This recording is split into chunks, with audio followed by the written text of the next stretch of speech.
Hi, I'm Pam Arlotto, and welcome to this minisode of the Eye of the Needle podcast, Stuck in Optimization. The healthcare industry talks about innovation, but many health systems are just optimizing. From digital health pilots that never scale to workflows and static dashboards aligned with the past, we have done so much heavy lifting, but where are we? Value-based care, still a side project. Whole person care, still siloed. Seamless patient experience, still aspirational. What happened? We've managed the change, but we've never really committed to creating something new. In this short episode, I'm going to unpack why healthcare transformation so often stalls at systems of insight, or what I call 2.0, in our journey to high value healthcare framework. We will talk about what it takes to break through to real engagement and innovation. If you're ready to move beyond optimization, subscribe to the Eye of the Needle podcast. Watch our very first episode for more information on the journey to high value healthcare framework. Let's start with a pattern I see over and over again across health systems, digital health startups, HIT companies, payers, and other members in the healthcare ecosystem. You hear we're moving to value-based care, but we still reward volume and measure throughput. We believe in whole person care, but we are focused on siloed specialties, and we have social determinants of health that are an afterthought. We're building a consumer-centered platform, but we treat digital as an add-on, not a redesign.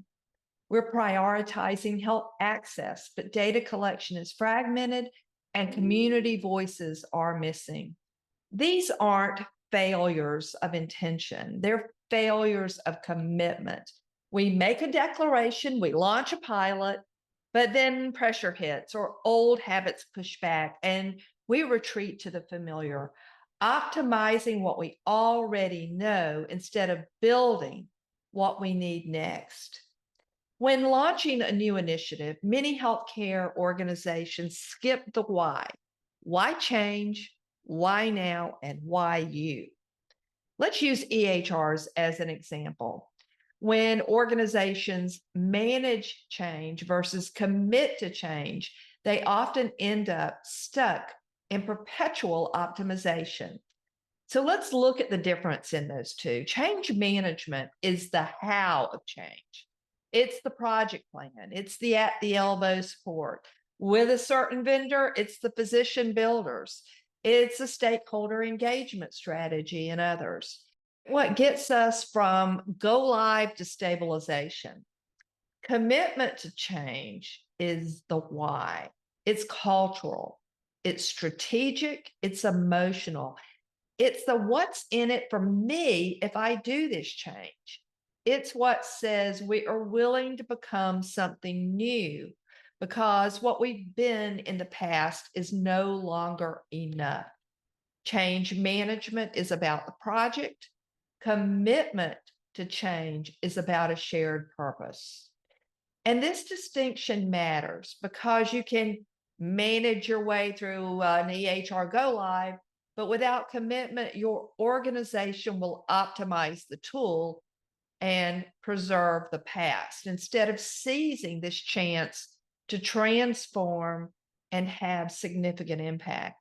Change becomes performative. You check the box, but you don't really change outcomes. When organizations fail to answer the why and gain commitment at the beginning of a new initiative, such as we did with EHRs, they set themselves up for a cycle of disillusionment, resistance, and underperformance. And that can take years and millions of dollars to overcome.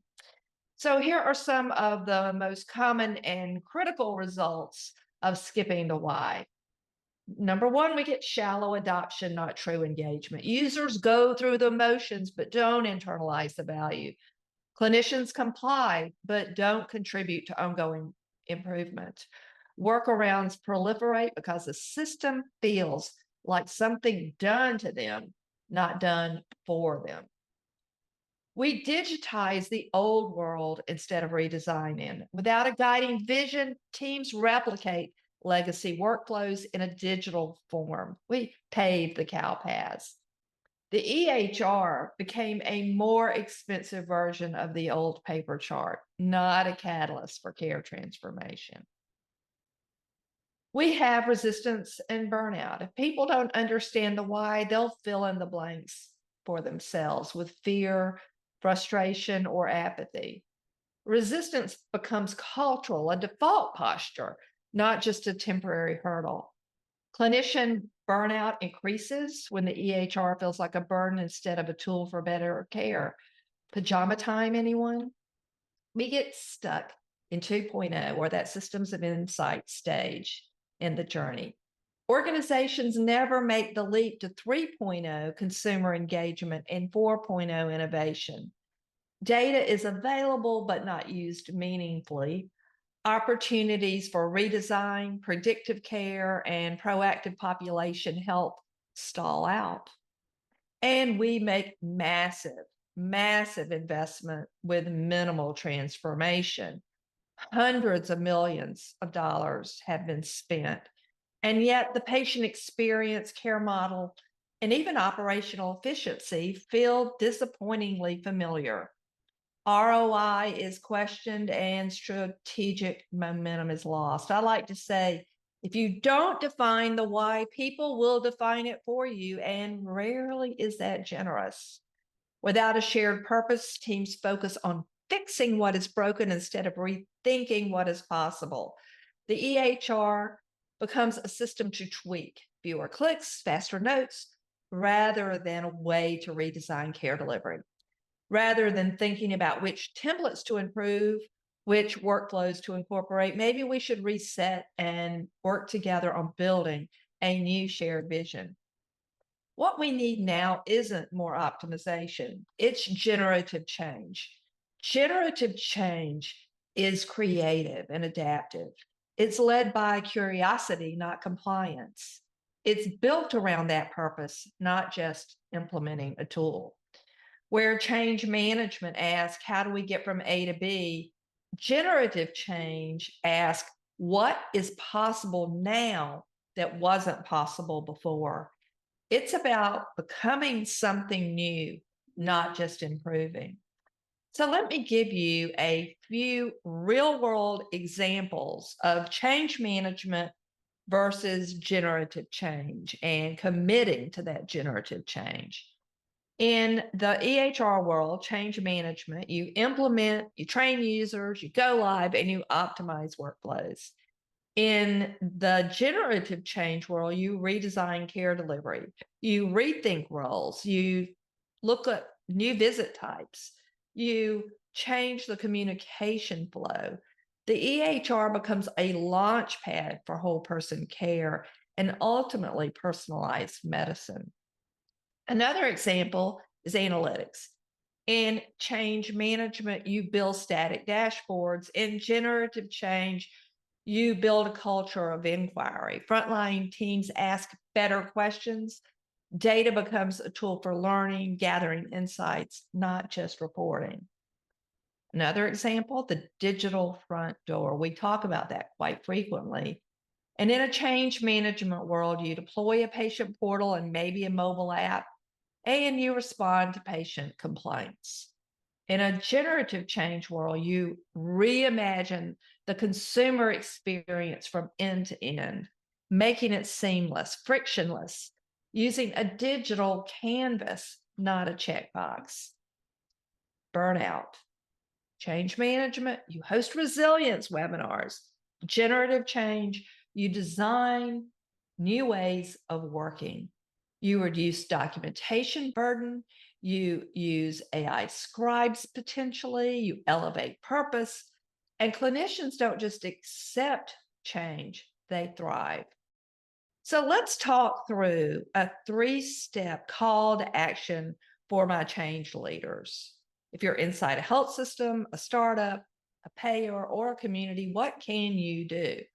Well, step one, name the pattern. Acknowledge you're stuck in optimization. It's not shameful, it's normal. But naming it gives you power to do something about it and commit to something different.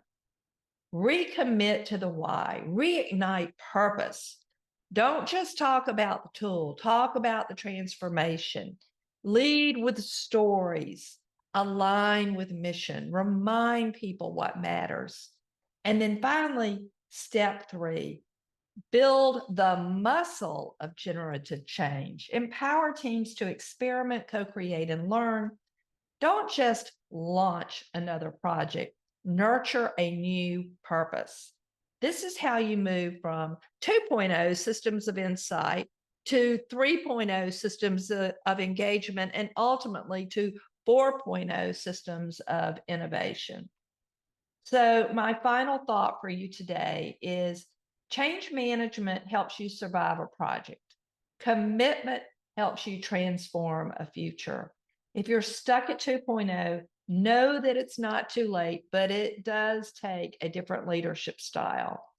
As a consultant and mentor, I help individuals and organizations make that shift from managing change to committing to it. Join me and let's make transformation real.